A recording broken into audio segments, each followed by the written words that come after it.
Hello and welcome into Windy City Sports. And I'm not a Bear fan, I'm a Packer fan. And that was probably the worst few minutes I've experienced, or few seconds that I've experienced in a while. But it's okay because the Packers tend to win against the Bears. But we do have a Bears fan here, and we're going to be talking some Bears football. First of all, I'm Noah Taborda, and of course I'm here with my co-host Sam Marati. Sam, how you doing? I'm doing well. Yeah, I mean, I'm excited. Game today. Yeah, I'd be excited too. Bounce back. It's NFL Sunday, the best day of the week, the most exciting day of the week. We had an exciting day yesterday with college football, but there's nothing quite like the NFL. But before we get into the NFL, we'll be talking a brief 5 minutes on baseball, and we have some trade news in hockey involving the Blackhawks. So we'll get you updated on that. But first of all, we will start with the Cubs. Let's start with the Cubs. Also, if you want to call in, number 224-563-8444. Again, that's 224-563-8444. And we'll start with the Cubs. That's Sam's favorite team. Neither of the Cubs and the White Sox did particularly well this year, but both of them showed signs of improvement. Both of them played better than they did last year. They actually looked at times like they were decent clubs. Of course, the White Sox, one of the better hitting teams in baseball for much of the year, slowly dropped off as the year progressed, especially after Jose Abreu hit the rookie wall. The Cubs didn't do anything in particularly amazing, but still improvements, and they've got a lot of youth on the roster. So just really briefly, Sam, as we look forward to the off-season for the Cubs, what do you expect from the Cubs, and what do you think that they could do to improve this ball club?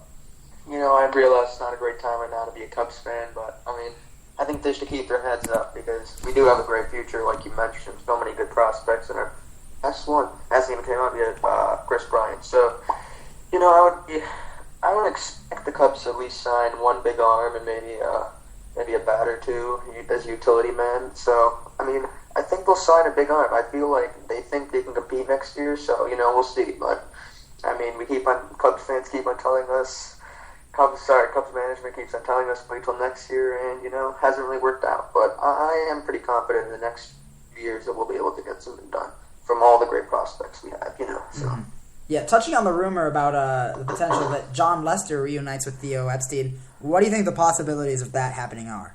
Actually, I think the possibilities of that are pretty strong. The Cubs need a big starter, a big frontline starter, in the rotation. And, John Lester definitely gives a rotation that. He has some great experience, has a lot of great years, definitely has playoff experience. So that could really help a young team like the Cubs, and especially with all their young arms like Jake Arrieta and Kyle Hendricks. So to improve. So, if I'm the Cubs, I'm trying to go after John Lester, even if you have to overpay a little bit, because he is a club leader, and it would be nice to see him on the Cubs.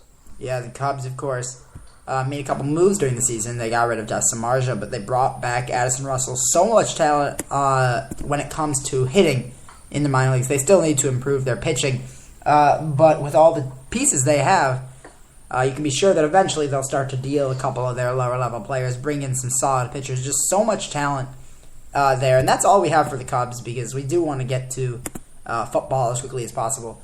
Going over to the White Sox, I can't say the same thing about our minor league system. Not as good, but, of course, there is good. We have one of the better pitchers in baseball, Chris Sale, Jose Abreu, already developing into one of the best hitters and one of the best first basemen in baseball. And I think it's the passing of the regime, of course. Paul Konerko retired this year. And what was a great career, one of the greatest White Sox of all time, one of the better hitters in baseball, in my opinion, a Hall of Famer. I think Abreu, it's the passing the torch to the next generation, and they have stuff to build off of. They've got Eaton, they've got Abreu, they've got Sale, they've got Jose Quintana. They got a lot to work with at the moment, and they've got Carlos Rodon, who could be coming up very soon, who they drafted recently. For the White Sox, they don't really have that expendable room that I think the Cubs have. But I think that they have a better starting block this second. However, I think both of these teams are on the right track, and I think what you can look for the White Sox to do is exactly what they did last year. Shop some of their older bats, some of their older players, in hopes of bringing in some good players. One guy you could see go this year is Alice Ramirez. Great year. 273, 15 homers, 74 RBIs. but he is 33. I don't think he really fits in with us anymore. We'll definitely look to shop him, bring in somebody good, talented. But when it comes to making a big move like we did to get Jose Abreu, I think the White Sox will be overall relatively quiet in terms of that.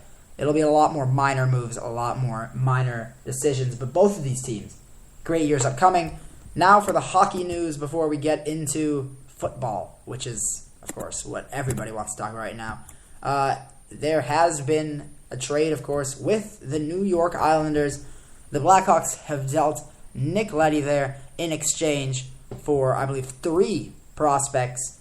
They got T.J. Brennan and goaltender Anders Nielsen, and then the number 9 defensive prospect, according to ESPN's rankings, Ville Poca. So a good return there for the Blackhawks. It was rumored that either him or Johnny Oduya would find their way out the door, and at the end, it was Leddy. So news there in hockey. Of course, hockey getting underway on Wednesday. The Blackhawks open up on Thursday against the Dallas Stars. So definitely a reason to be excited for the upcoming hockey season, as the Blackhawks are always in contention. But we go now to the big one. We go to the NFL, where we will have the Bears against the Panthers. Bears, of course, coming off a tough defeat against my Packers in what was a pretty dominant second-half performance. Not what you were accustomed to seeing from the Bears, actually. I mean, some bad throws from Cutler, bad route running from Marshall, which is, of course, even more uncharacteristic.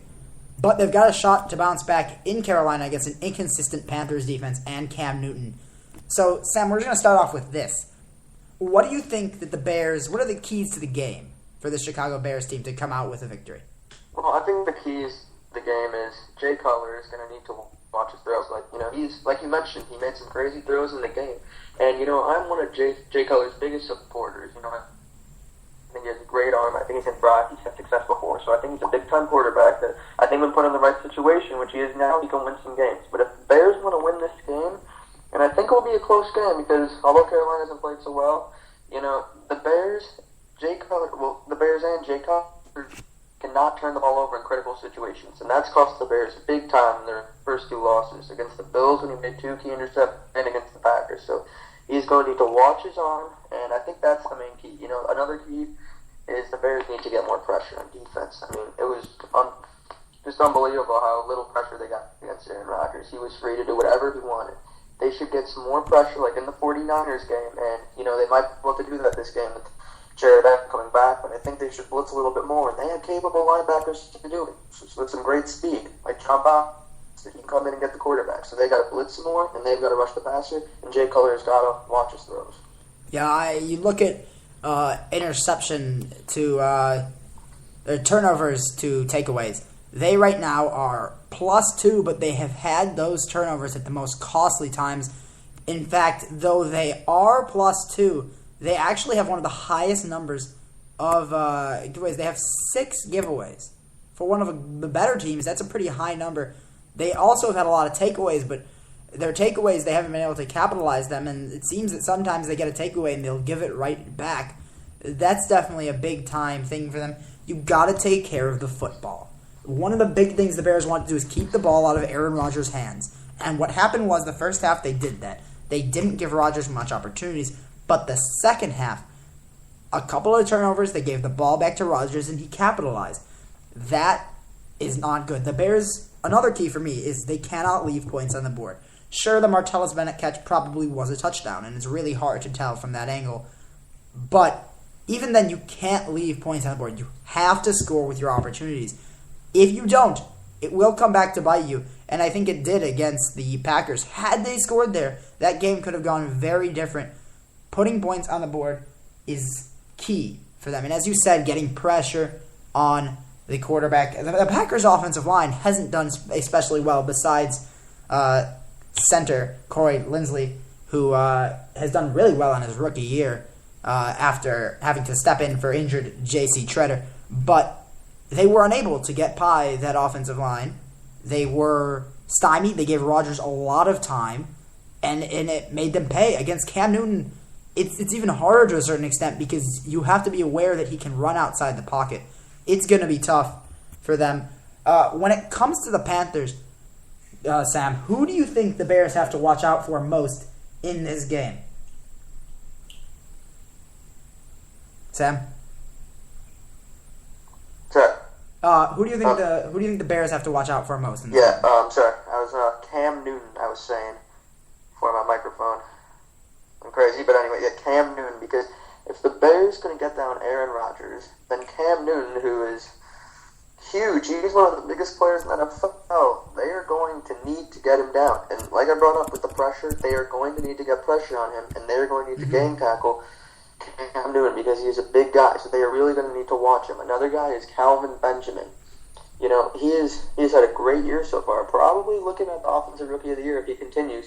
Like the Bears have had a great rookie for them, Kyle Fuller, who's had an exceptional year. So if the Bears can shut down Calvin Benjamin and bring some extra attention against him, as well as get down Cam Newton, I think they will be fine. But those two big giants on the Panthers are going to be scary for the Bears. And they're scary for most NFL teams, but if the Bears want to win this game, they're really, really going to watch those two guys. Yeah, well, actually, this is crazy. I just looked at the Panther schedule. This is probably one of the most brutal stretches I've seen.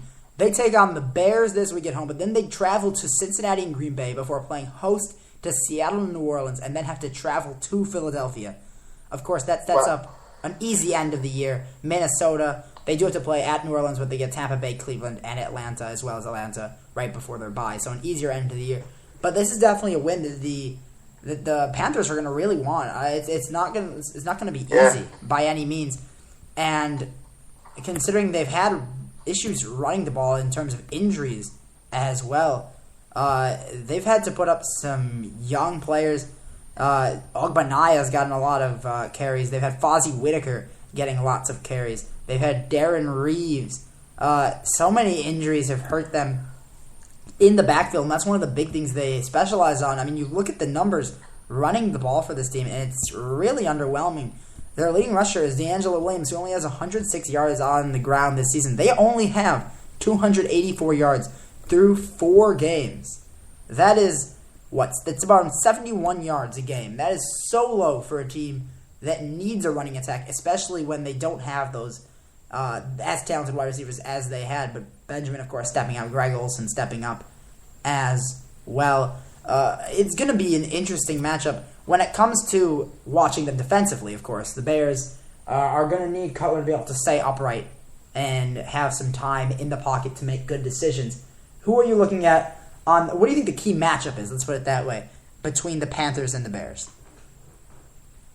Well, I just want to start off by saying I did not agree with what the Panthers did this offseason, and some of their biggest problems that you brought up, their running game. They had the chance to, draft some people for their O-line and sign some people. They chose not to, and, I think it's really showing with how bad the running game is. And granted, there have been injuries, but still, part of their biggest problems with the running game has been their choice not to upgrade their O-line, so I think that could be, one of the key parts of why the running game isn't doing good. But anyway, the key matchups that I want to look at right now, probably, the one that everybody will be watching, the likely defensive rookie of the year against the likely offensive rookie of the year, Calvin Benjamin versus Kyle Fuller. This is going to be a great matchup. It's going to be fun to watch. Both of them just excel this year, not look like rookies whatsoever. That's probably going to be the matchup of the game, and especially in the red zone. But Kyle Fuller has done very well, and Calvin Benjamin has also done well. That is going to be a huge, huge matchup. And then another matchup I would like to look at is Greg Olsen against whoever he's playing, or who's ever guarding him, because likely Ryan Mundy or linebacker. But Greg Olsen, he was a former Bear. I would look at him have a huge game today. And for the defensive side of the ball, I think the Bears will be able to do okay. And, I think for the most part, we'll be fine on defense, because the Panthers have struggled